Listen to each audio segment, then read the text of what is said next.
What is up, plant people? It's time once more for the Planthropology Podcast, the show where we dive into the lives and careers of some very cool plant people to figure out why they do what they do and what keeps them coming back for more. I'm Vikram Baliga, your host and your humble guide in this journey through the sciences. And as always, my friends, I am so gosh darn ding dang excited to be with you today. I am finally getting to cover on this show a topic that I've wanted to have for a long time and a guest that I've wanted to have for a long time. So if you know me and if you follow me on social media, I am not a great artist, right? I have doodled a few doodles and I have my students doodle animal doodles every semester, and I can't judge them very hard on it because it is not my thing. I am not creative in that way. And if you know that I wrote a children's book, Plants to the Rescue, this is a shameless plug, and I'm not sorry.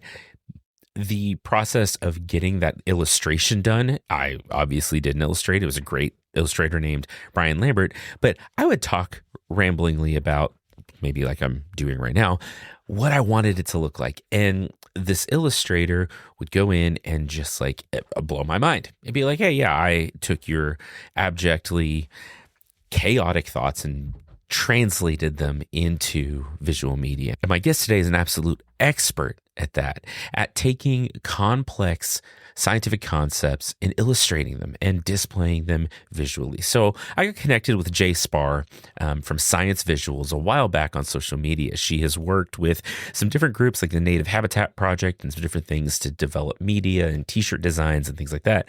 And I love her work. You know, I don't know how to like properly describe how good her work is. And I'll link to her website and her portfolio in the show notes, and you need to go look at it. But Jay and I started talking about having her on the show a while back, and because of life, we're finally getting it done. And y'all, she's so great. She's so great. You know, I've talked about this before, I think, but it is such a wonderful thing to follow someone and admire what someone's does online and in their careers, and then to get to talk to them and find out that they're just as much of a delight and as much of a wonderful human being as you expected. So Jay and I talked about everything from the impact of AI on art communities and on scientific understanding and the way we represent that through art and through discussion. We talked about the creative process that goes into doing science illustration, whether that be for a textbook or a science center or for whatever else. We talked about life and curiosity and so many things. And y'all, you are going to love this episode. And I would also encourage you to make sure you stay around till the end, because there is like a bonus little thing at the end that we almost forgot about, and I'm glad we got to throw in there. So you'll see. So now I'm going to stop blabbering, and I'm going to encourage you to go grab a pencil and some watercolors and to doodle while you listen to this episode and to learn all of the amazing things that go into science illustration with Jay Spahr.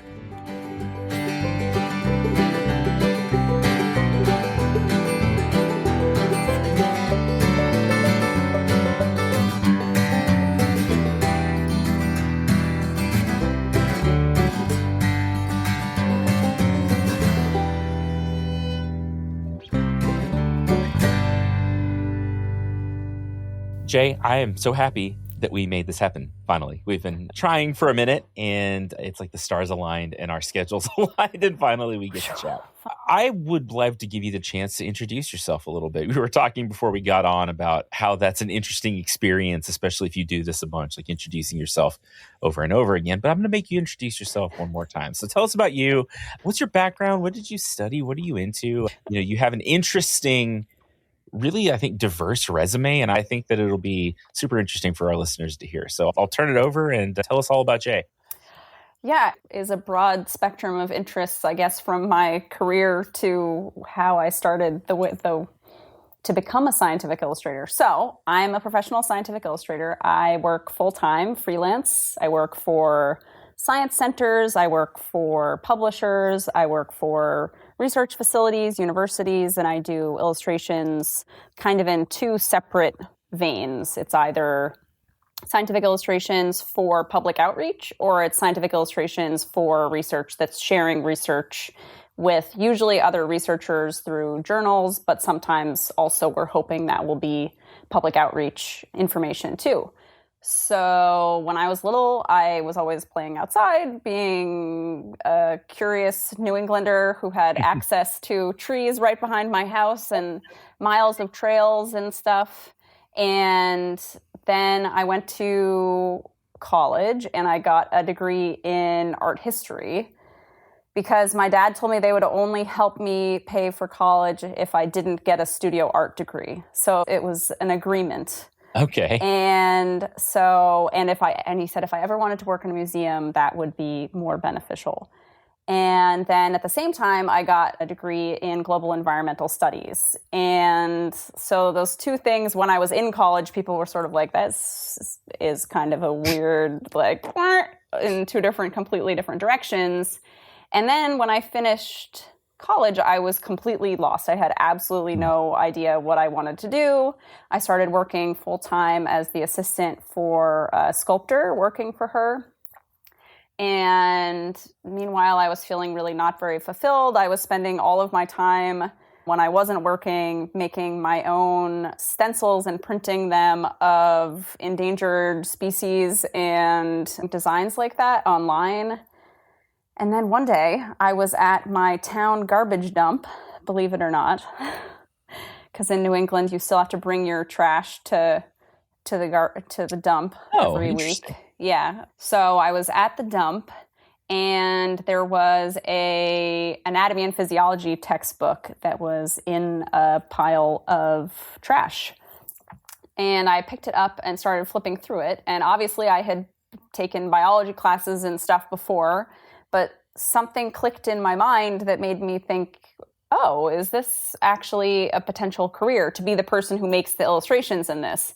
And I went home, I started creating a big kind of illustration of my own brain with all different anatomical structures in it. And fast forward 2 years, I got a master's degree in scientific illustration in the Netherlands. I chose that program specifically because it wasn't all medical illustration. We all got to do botanical illustrations, and we got to do lots of animal anatomy and human anatomy all together. And then I got back to the US and started working freelance for the clients that I was kind of explaining at the beginning. And the rest is somewhat history and somewhat successful. Wow. So I have so many questions.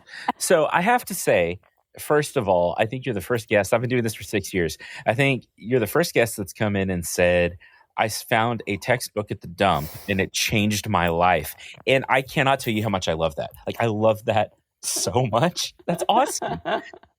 Because I think, I don't know, where there's so much pressure as maybe just people, but especially as, academics and creatives and stuff like that, to have to figure things out. Like, you have to know, and you have to do this, and you have to do that. When sometimes it's like a tiny little thing, like a little moment of inspiration, something serendipitous. That I was just about to say serendipity. Yeah. It pushes us in a whole new direction. And that's such a cool story.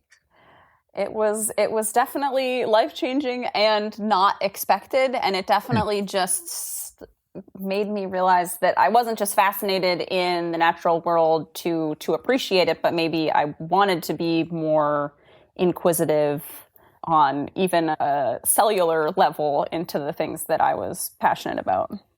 That's really cool. And that also brings up in my mind, you lived in the Netherlands for a couple of years. And one, I want to know what that was like, because that's, at least to me, the, guy who's never been in the Netherlands, but would love to go. It sounds wonderful. But two, in that program, I'm trying to think of how the right way to ask the question. So I feel like sometimes in our institutions, there's like a big divide between like art is over here and science is over here, right? They're like separate things. But you found a really cool program that marries those two, right? Is that something that you feel like is more accepted over there? Is that part of like a cultural thing? Or is it just that institution happened to have a really cool program? I think that's a really great question, and actually one that nobody has ever asked me before. I would say it's a little bit of both. I think there's a huge history of scientific illustration, medical illustration, and botanical illustration, specifically in Europe, and many different artists that was their realm of work, and the research that was shared in Europe from pre-Renaissance onward was shared as illustrations, and that was work that was being done in Europe and being shared via images that were being created. And that visual language has definitely always been historically a huge part of European research culture, more than here necessarily. But that's also, I mean, the US started its whole, that's a whole other, colonial art is horrifying. The anatomical inaccuracies in colonial art is really deeply disturbing to me. So it's kind of an interest. I mean, but those were also people who weren't training for that necessarily. They were coming over from Europe or had grown up in the US, weren't classically trained. There was a huge history of the classical training of artists and working with and side by side scientists in Europe way more than there was here early in the US. That's so fascinating to me because there's a lot of emphasis sometimes on STEM education, and that's great. Obviously, I'm that guy. I enjoy, that's my thing. And then it's evolved in some ways into STEAM, to add arts into it. And I think that's so important. But I feel like for whatever reason, and there's a lot of reasons, but the adoption of that sometimes here in the US is not great. It's not great. I think that we make a nod to the humanities, to arts, to a lot of the other things that should be integral parts of our scientific pursuits. It protects against so many terrible things that can be done in the name of science in some ways. And I love that's the direction you've chosen. I think it's such a great way to tell the story of all the things that you tell the stories of. Well, that's really what I talk about mostly is, even though I call myself a scientific illustrator, I don't call myself an artist. I also would call myself a storyteller, maybe, or a communicator sooner than I would call myself an artist, because I feel that it's my job to help facilitate sharing knowledge with people. People are always asking me oh, what's your favorite thing to draw? Well, that's kind of a moot point. I draw what people ask me to draw. I draw research, I draw information text panels for science centers. And my goal is to create really digestible content, no matter who the audience is supposed to be, even if it isn't supposed to be general audiences. I want a general audience, for the most part, to be able to look at something that I've created and understand it at least to a level where they can develop curiosity about it. Fostering curiosity is the biggest part of my life. All I want in my life is to make people curious about the natural world and about what is going on around them, what research is going on around them, even if that means, maybe they're going to give money to, this is a grant proposal or something. It goes in all different directions, from people wanting to donate to a science center to wanting to donate to a research project to just finding that spark of curiosity about something because they've visually discovered something. Yeah, that's really cool. And that's a great goal. My wife spent years and still works a little bit in a science center. And, she comes at it sometimes from, the more demonstration side, the hands-on, she's going to, for Halloween, she'll blow up a pumpkin and talk about combustion reaction, things like that. But the way I hear you talk about it in so many ways is reminiscent of the way that she and her colleagues and people in the I don't want to say informal science education, because that's not exactly right, but maybe the non-institutional kind of science education of the job's not to teach everything or even to tell the whole story sometimes, but just to be that little spark, that little instigation of discovery. Because what's more exciting than that, right? We lose that childhood wonder where everything is magical. And I think sometimes through art and through illustration that we can capture a little bit of that. And looking at your website, now, I've followed your work for a while. I actually discovered you or connected with you through some illustration you were doing for the Native Habitat Project.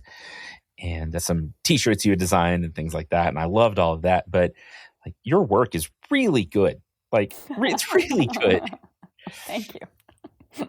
And so this is maybe a dumb question as a not art guy. But no such thing as a dumb question.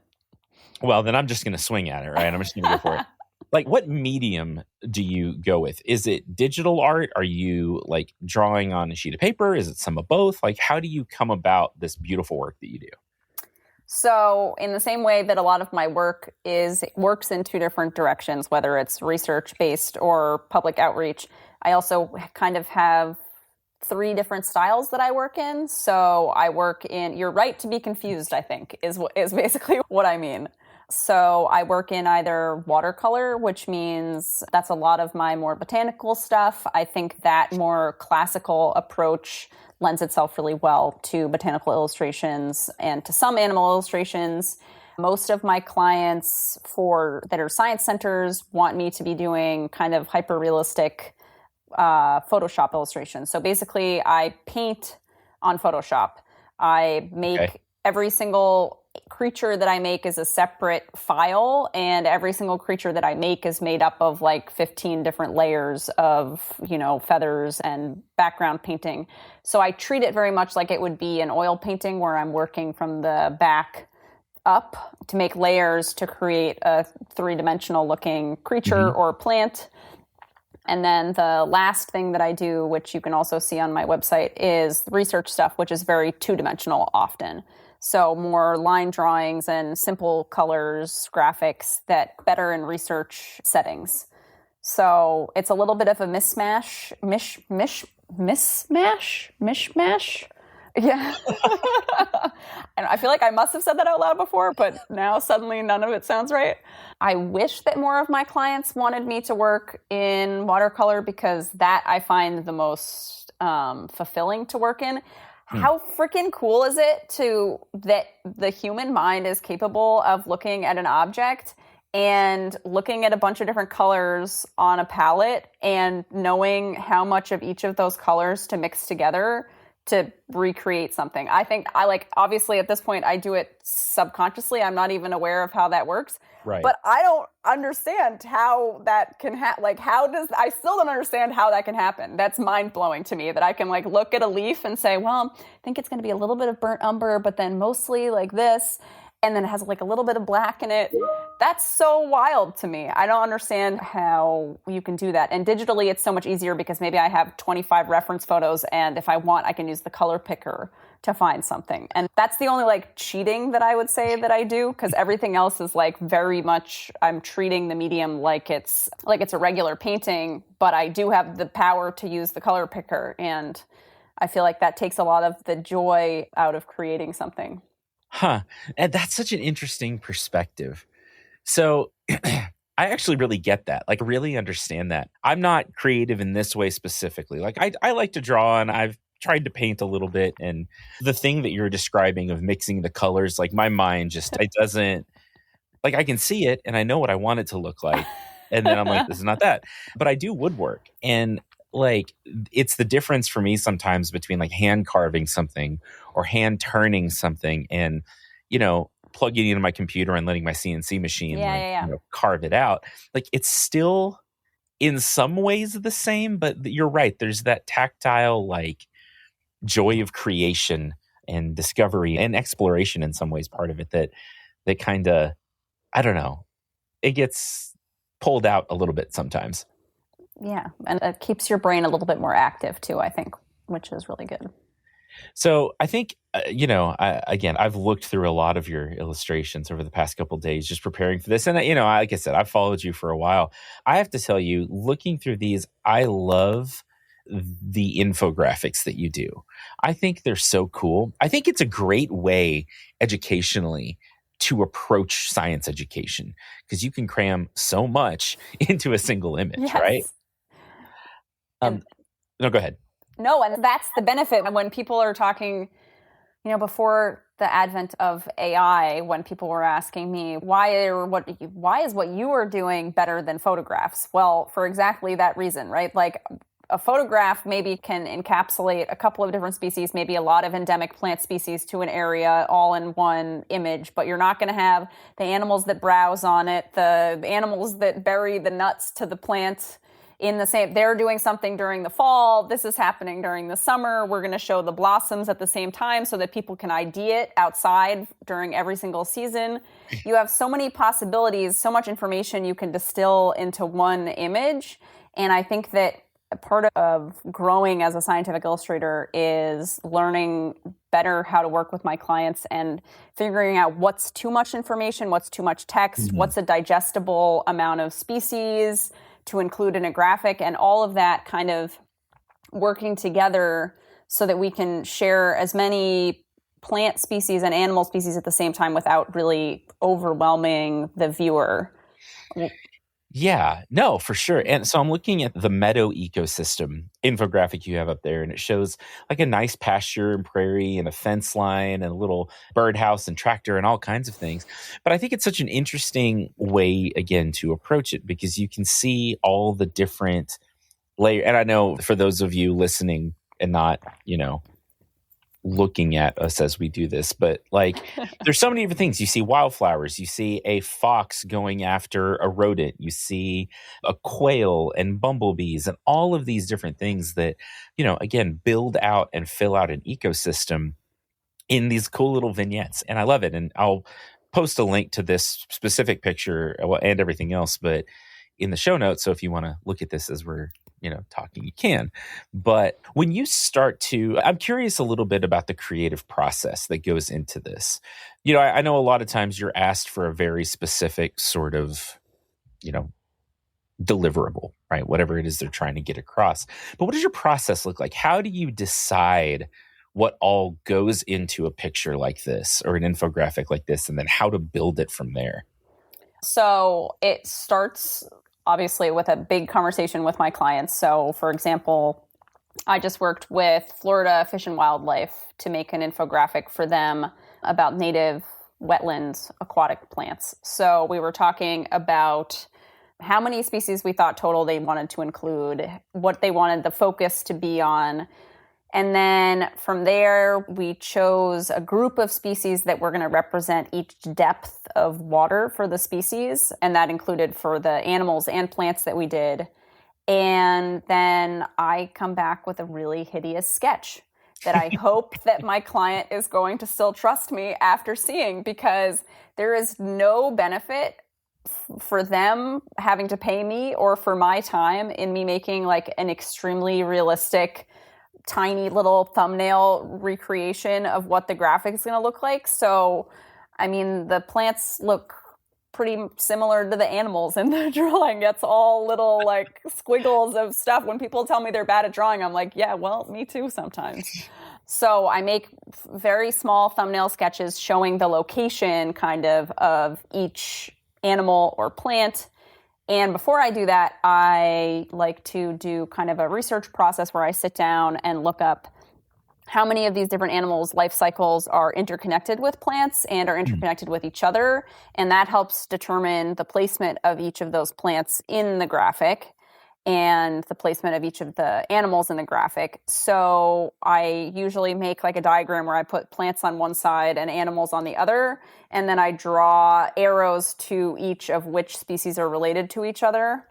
And then from there, I'm trying to work on creating a couple of thumbnails that do show each of those species kind of interacting with each other in the way that they would naturally.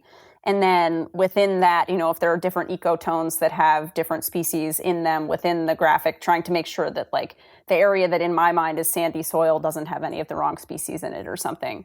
So trying to work on the layout of that. Meanwhile, in the background, usually my client is writing the text. So okay. I don't usually do the text. I occasionally have offered to do text. It's not my preference. And I usually tell them how many words they can have. I have like a word count for each bubble. I'll try to plan in how many different text bubbles I want. And usually I'll give them a title for each text bubble, and then they determine what they want each text bubble to say. And then I start individually painting every single different element. So every single plant that you see is a different file. Every single animal that you see is a different file. The background is a different file. And then I put them all together and kind of start shading them to make sure that they look like they're all in the similar environs. And then I like to think that I'm done. And then suddenly somebody else joins the project who had never spoken before. And it's the scientist researcher who isn't in the education department. And they were supposed to be on the project the entire time, but here they are hopping on at the 11th hour. The project's due in 24 hours. And did you notice that the number of scales on this particular drawing, now I know that it's a correct number of scales, but from the graphic, we can't quite tell. It's covered by this leaf. Could you move the leaf? And it's like, I've already flattened this image to be one thing, but yes, I can individually paint out that leaf so that we can count the number of scutes on this species. And then usually I'm done. And so it's a whole process. Was that all, right? Yeah. Yeah. So I think that's such a good description. For one, it's incredible to me, like the layers and layers that go into this. But the amount of thought and planning and research and everything that goes into like creative work, especially in this vein, but I'm going to say creative work just in general. I don't think people realize that.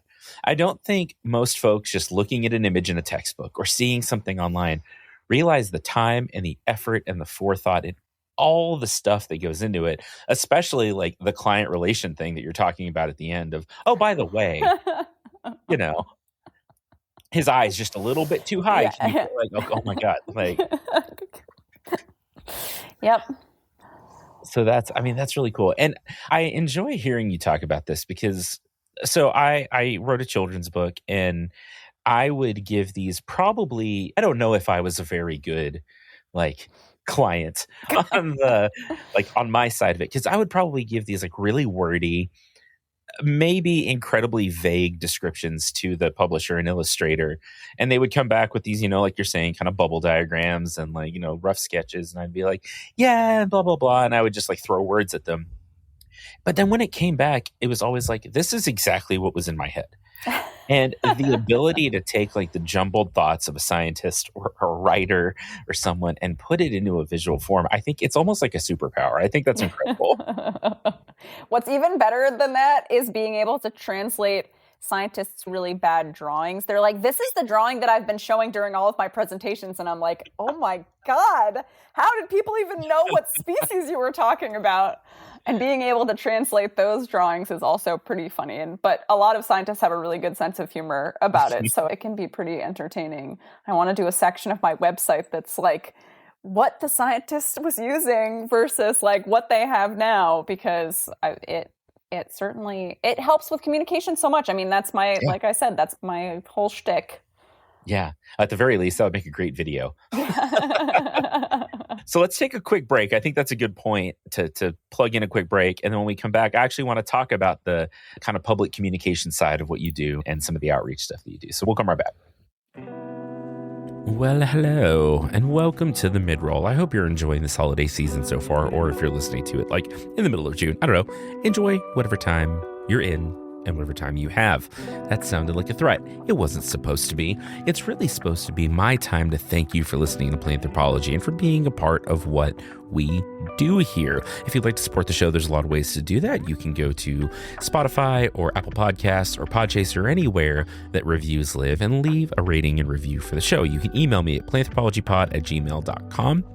And let me know what you think. If you've got ideas for guests, if you want to be a guest, if you have feedback in general, I would love to hear it. You can reach out on social media through Planthropology or through my personal's maybe not quite right, but my other social media at The Plant Prof. And you can find me on all the platforms, YouTube, Instagram, Facebook, unfortunately, TikTok, whatever, anywhere and everywhere. I, unfortunately, for better or worse, am probably there. If you'd like to financially support the show, you can go to planthropologypodcast.com and snag some merch. You can find old episodes there as well. Or you can go to buymeacoffee.com/planthropology. And for the price of a cup of coffee, you can buy me a cup of coffee, but also pay for hosting fees and things like that. I would very much appreciate your support. What else? What other things are there? Oh, there's so many things. I don't know. I'll probably think of them later, and I can cut them in if I have to. But if not, that's fine too. It's time for more with Jay, and I'm going to stop talking in 5, 4, 3, 2, 1. Okay, so before the break, we were talking about the process that goes into your illustrations and goes into the drawings and the work that you do and how complex that is. And you mentioned earlier in the conversation that what you do is storytelling, right? That's such a big part of it. And I actually think that in science communication in general, whether we're writing a research paper or doing this or, whatever, that we're trying to tell a good story. That's the point of it. And I think, again, I discovered you on social media and I love what you do on social media, but can we talk a little bit about that? Because I actually think what you were discussing before the break of here's what the scientists gave me and here's my final project would be so good. But how did you decide to sort of venture into like the social media videos and posting and all of that from what you do? Is it like, this would be great marketing, or I need a creative outlet that's not this? Like, what got you into that? I feel like it's been such kind of like a tangled path of when I first, so I had an Instagram years ago when I was making stencils and creating stuff. And that was to me to be marketing, I guess. Sure. And then I started making videos, and no, I didn't start making videos. That's not true. I started making posts first because Instagram hadn't become obsessed with videos yet, right? So I started making posts of my illustrations, and I had very few followers, maybe like 2,000 or something. And I was putting a ton of effort into, I would show a picture of a turkey vulture, and then I'd write like 5 paragraphs of description of what is incredible about the adaptations of a turkey vulture, and 100 people would see it. Right. And so then I was like, this is kind of not fulfilling, and I kind of stepped away from it. And then I started sharing more stuff of what I was seeing outside. So my experiences in nature and exploring. And that was when reels started becoming more popular. And I had a couple reels that did okay. And then, you mentioned Native Habitat Project. Yeah. I think that my account really took off when I started doing some stuff with Kyle Leibarger from Native Habitat Project. Obviously, he's got a huge following, and if you don't know him, go check out the work that he does. We're actually dropping a new project this Thursday. Oh, very cool. So working with Kyle brought a lot of clients directly to me because he's got a huge sort of research, but also science center-y people following him. Okay. And a couple of people started reaching out to me. I was already doing some illustrations for different science centers, but I started getting more clients through Instagram and realized that maybe that was a good avenue of advertising. I don't do any outreach. I don't cold email. When my career first started, I tried doing cold emailing of science centers and research facilities and stuff. And it was so demoralizing and kind of embarrassing because basically nothing came of any of it. And so between Kyle, the work with Native Habitat Project, and then I also did a piece for New Hampshire Public Radio. Oh, cool. Which makes no sense because radio is not visual. People are like, wait, you did an illustration for radio? Oh, that's funny. But I actually ended up working with these 2 guys who have a program on New Hampshire Public Radio, and they wanted to talk about the life cycle of the spotted salamander. And I had gotten in contact with one of the scientists, because I had a question about discovering a salamander in the snow in the middle of winter near where I lived in New Hampshire at the time. And that turned into a conversation and another, serendipitous thing, right? Where I found a salamander in the snow, and then suddenly I had a infographic on New Hampshire Public Radio about salamanders. So at the end of the piece on an NHPR, they said, go check out our website where we have an infographic by scientific illustrator Juliana Spahr, whatever.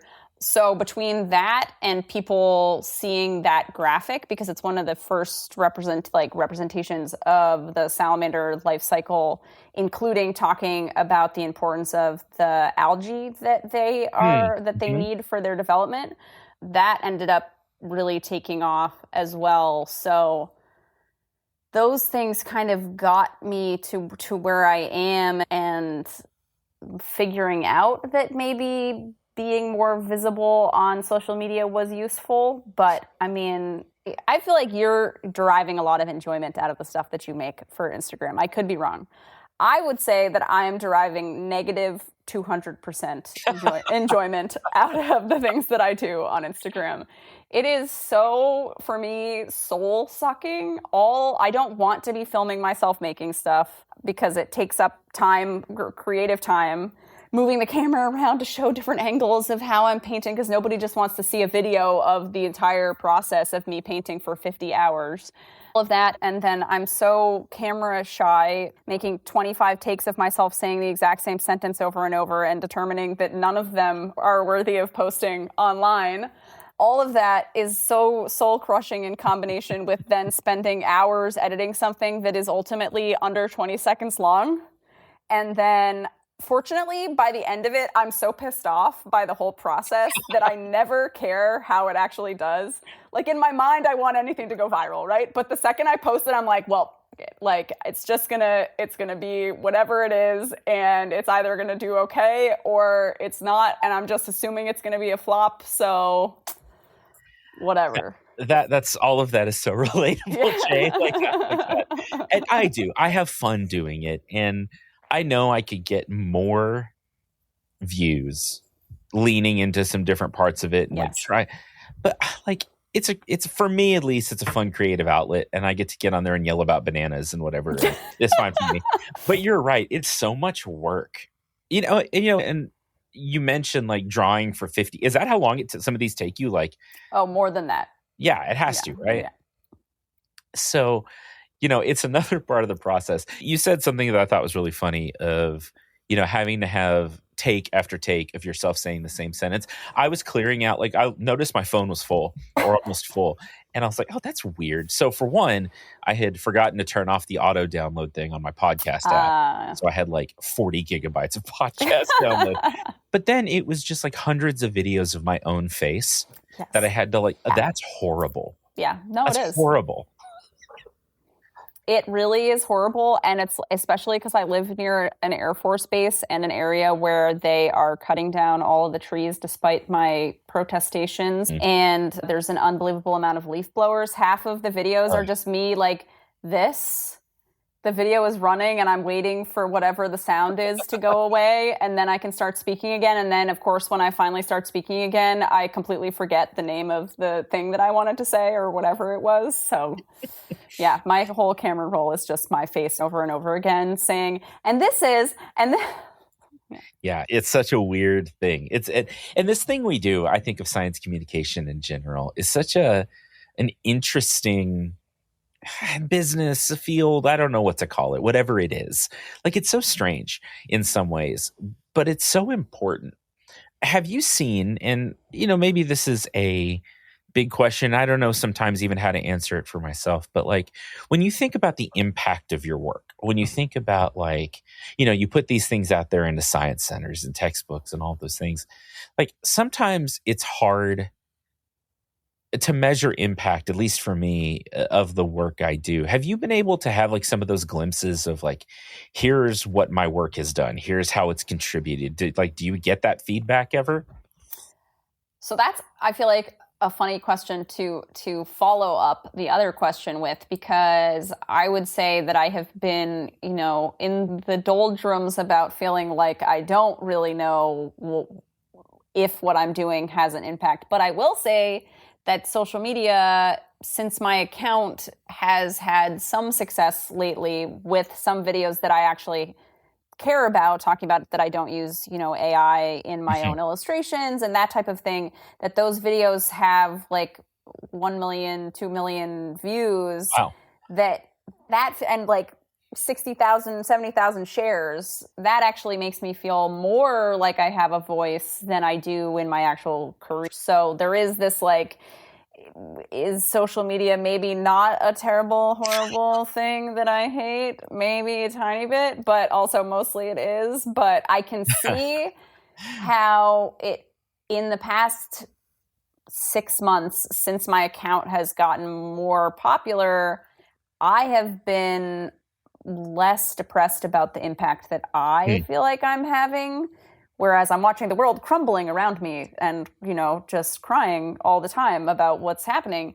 But I feel like the fact that I kind of feel like a tiny bit have a voice now through social media feels like more of an impact than I feel like the 75 visitors per week to a small science center may have, or the 200 readers of a research paper. Sure. Whether or not the research paper is really important, yes, of course, it could be super cutting edge, and I'm so proud that I got to illustrate it. I've had a couple of really cool ones lately that I'm super excited about, but the impact of that is invisible to me. Sure. And I enjoy talking about it. I enjoy talking about the research that I get to illustrate, but I think the social media part actually maybe does make me feel more like I have a little bit of a voice and some agency that I didn't feel like I had before, which is cool. Yeah, no, it is. And I completely agree with you. And I understand that feeling on both sides of it. Like, it feels like, I don't know, screaming into the void sometimes, or putting things just out there into, whatever. And like, the work matters for the work, right? And I have to say, if it's encouraging at all, that I really genuinely enjoy what you do. Like, I love your work. Your illustrations are wonderful. And I'm glad that I got to discover you through social media. But like, I see being someone who is, in at least a small part of this field, the scientific storytelling field, like, I see the work that you do, and I see the, I don't know, care and effort and heart that goes into it. And at least to me, that means a lot. Like, I think that has an impact on me as a scientist and as an educator, to know there are people that are putting so much of themselves into their work. And like, so I appreciate that for whatever it's worth. Your appreciation matters to me, really, truly. So I think it's super cool. And, I'm paying attention to you, but I'm also reading about salamanders as we're talking. So like, I think that's super cool. So you mentioned something, and I don't want to drive us too far down this road, but, maybe it's somewhere we need to go. Talking about AI. I know. I'm sorry to make you talk about it. I am. It's okay. I mean, you're right. I think it's the most, Yeah, go ahead. It's a pressing issue, right? Like, and it's one of those things that I think people maybe don't understand the whole picture of why it's a problem. So as an artist, as an illustrator, as someone who does this professionally, can you just talk briefly about the challenges that presents to you? Sure. Well, for one, finding work. AI is taking my job because people can easily type in, image of a X doing X and get a image generated right away. But I would say, for me, trying to convince scientists and the general public that the value of a scientific illustrator or even a photograph has more value is AI has no filter to check for accuracy. This is something that everybody talks about constantly. But for example, if I was going to illustrate a bear skeleton, I know already that there are many illustrations done by humans online that are inaccurate. Right. I wrote my master's thesis on the Scandinavian brown bear. I've done a lot of research with the articulation of their skeleton. I know how it works. I know that the majority of the illustrations online are already inaccurate. Wow. And you know what AI is deriving their illustrations from? All of that stuff. So AI can't even check the way that I can check for accuracy. And so they're cobbling together all of these different inaccuracies and distilling it down into perhaps an even more inaccurate image in the end. And that may not seem important in this particular field, but there's also anatomical illustrations of humans that I have seen that are inaccurate. There are illustrations of surgeries that I have seen that are inaccurate. There are illustrations of, the anatomy of plants, all different stuff that's inaccurate. And you're not going to be going into surgery on a plant anytime soon that's going to, screw something up if you're using an AI image. But there's potential implications for actual serious harm if we're utilizing images that AI has no way of fact checking, essentially. And So I would rather push for photography over AI images any day of the week, because at least that, I mean, yeah, it's a really challenging thing right now for my work, because AI is good at doing what I do, which is taking tons of images and combining them all together and sharing them all at the same time. Right. And I talk about in my job the benefit of, if somebody hires me to draw a male cardinal, that I am going to be going out and looking at 200 images of male cardinals to make sure that I am creating the platonic ideal of male cardinal to share with people so they can use it to ID a bird. And a photo obviously is one photo of one single individual. It's not representative of the species as the whole. And AI also is better at kind of mixing together all of those things into one image, but it can't look and say even necessarily that's a female cardinal or that's a male cardinal or anything. And obviously there are many different applications and stuff that you can use that are better, and you can obviously filter it for your own accuracy on top of that. But I know that there will reach a point where it's undetectable, and there are many things that it is undetectable in already. But for illustration, I feel like I am so hyper aware, and it takes the joy out of it too, right? I don't know if you feel that way, where you see stuff and you're like, wow, this is really cool. And then you can tell that it's not made by a human, and you're like, oh, well, I no longer find this remotely interesting. Oh, and absolutely.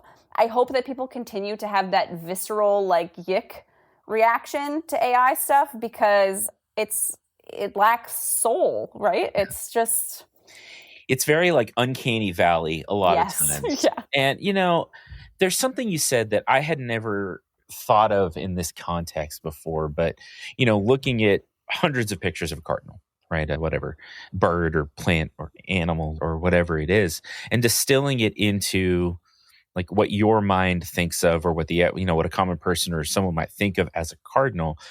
And that just jumps out at me as like a different type of data analysis, a different data interpretation, where you're taking all of this information, all these data points of different birds and, anatomical differences, and distilling it into a product that is the interpretation of those data. And there is a storytelling like heart behind some of that. Then when we interpret data, as a scientific writer, which I don't love, I do it, but I don't love it. You know what I mean? We have to do it. And you can read a paper that has very like clinical, analytical conclusions based on data, or some that really mean something. You know what I mean? Like you feel that this has impact and importance. And I kind of feel through the way you talk about this the same way. Like, yes, you can distill a whole bunch of pictures into an image using an AI, generative program. It lacks that, I don't know, that the impactful part of the story, that this is the way we perceive reality as humans. This is the way we tell stories about the nature around us and the world around us and the way we interact it. So, for me, I feel the same way as you, that I look at an AI image and I'm like, oh, come on. Like, that sucks. Like, that's really upsetting to me. Yes. Well, I'm glad that people have that reaction. I know that for the most part, the people that I hold dear to me feel that way, but I know that there are many people who enjoy it, create it. So. But I also think that what you were talking about is you're able to tell the story of why it matters. Like through our conversation here, through the social media work you do, like that piece of it matters too. I think so many of the issues we face are at the root educational issues, right? AI is a tool that has just been thrown at people that maybe they don't completely understand. I don't completely understand it. There's so much there, right? Yeah. And we do use it. It's not, there are ways that we don't even realize that we are utilizing it. It's all around us already. It already was before we started talking about it as a problem graphically. 100%. Yeah. 100%. But understanding a little bit more about it through listening to a podcast discussion or watching a video with a couple hundred views or a couple million views or whatever, like that stuff from where I sit matters too. And part of the educational experience is the background knowledge necessary there. And so, I think you're fighting the fight in a lot of ways. And I think that's cool. Trying my best. So a couple of questions here as we sort of get towards the end. You mentioned earlier that people like to ask you, and I feel like I'm going to be sort of a douchebag and ask you the same question. But like you said, like people like to ask you, like, what's your favorite thing to draw? Let me ask that a little bit differently. Is there a favorite, maybe you mentioned you really enjoy watercolor, right? Would you say that's like your favorite way to approach this? Do you prefer the infographics? Do you prefer some of the anatomical stuff? What really gets you happy about this? This is actually a really tough question because I feel like there's a couple of different answers. I have to say that I don't like the end result in terms of like wanting to share it with my followers or whatever on Instagram. But I love illustrating research projects because that is, for me, I'm going from 0 to 60 on the understanding of something. I go from picking up the phone for a call, somebody telling me they want me to illustrate the first ever research on whether or not it's effective to provide lidocaine in fish tagging, and go. Yeah. And I go from not knowing anything about that to watching hundreds of videos of bluefin tuna being caught and tagged and having like a lidocaine shot put in for the first time in history that they're trying to use pain medications on fish. This is like unheard of in the non-mammalian aquatic research world. And that just the excitement of getting to illustrate research like that is awesome. But it's so cool to go from knowing, like, what do I know about tuna? I know about, like, the can.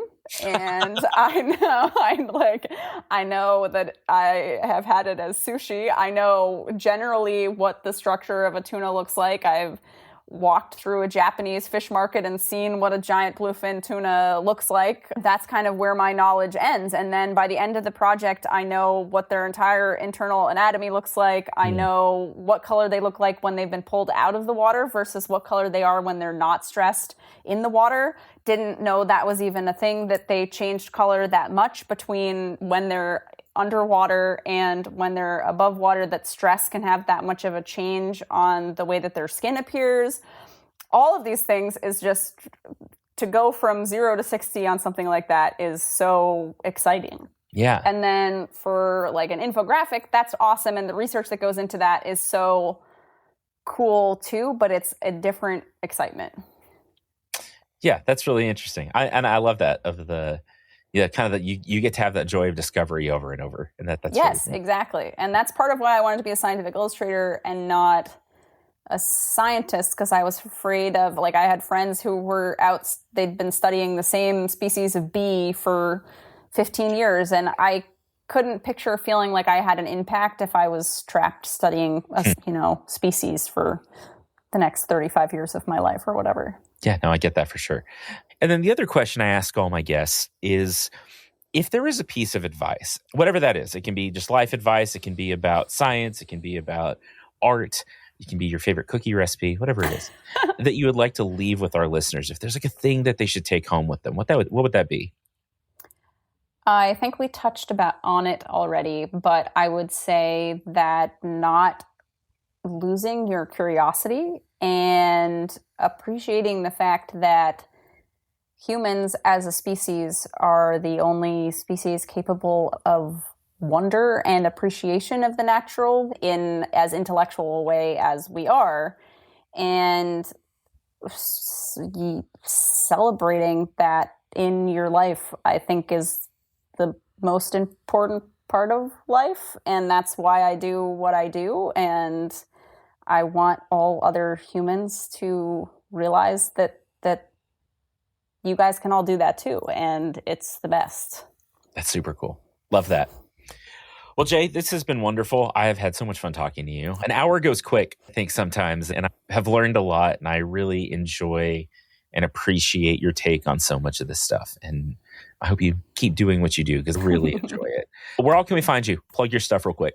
Please follow me on Instagram, science_visuals, and check out my website, scivisuals.com, SCI. And that's the only places you can find me. That actually, I'm not going to lie, that actually sounds really nice. There's only 2 places to be found. I may need to look into that a little bit. But thanks so much for being on. You're just a delight to talk to you, and I really enjoyed that. My pleasure. Absolutely. Anytime. Wait, hold on. Please don't go anywhere yet. So Jay and I had talked before this episode, before we recorded, about her actually wanting to ask me a question. And that was fun because I am always throwing questions at people and they're answering them. And it's fun to get some back sometimes. And I totally forgot during the recording of this episode. And after we were done, I was like, is there anything else? And she was like, well, remember, I wanted to ask you a question. And then I did remember. So we actually recorded that, and I want you to hear it because it's fun, and it's about freeze protection in plants, and it's a sciencey little bonus thing. So that's now. Here we go. So I was at home in New Hampshire, and I mean, obviously, this is something that I've thought about before, but because I thought that I was going to be talking to you the week that I was home, I was thinking about we were getting ready for our first really hard frost, and all of the asters, there was a hard frost. All the asters looked incredible. Mm-hmm. Their flowers, the inflorescence, all looked exactly the same. All the leaves looked exactly the same. And the zinnias that look, anatomically pretty similar were totally screwed. They looked absolutely disgusting after one night of freeze. And I would like to very succinctly understand how that can be. Is it just like a natural antifreeze that the cells have?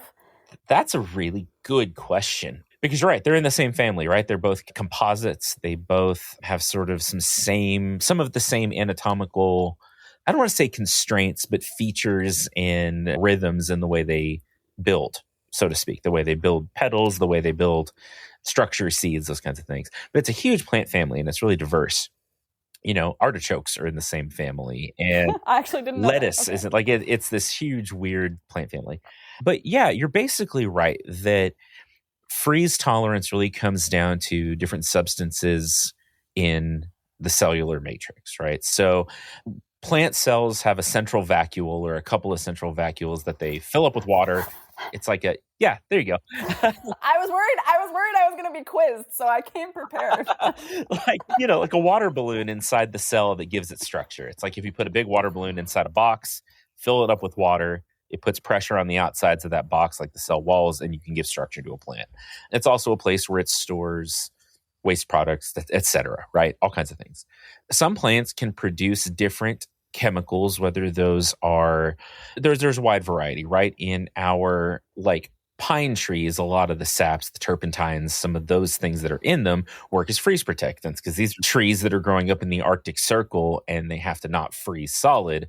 So these chemicals let the cells not rupture. So it's like when you add salt or sugar or something to water, it depresses the freezing point. So they just pump these chemicals into there because essentially what happens is, water expands as it freezes and it makes crystals.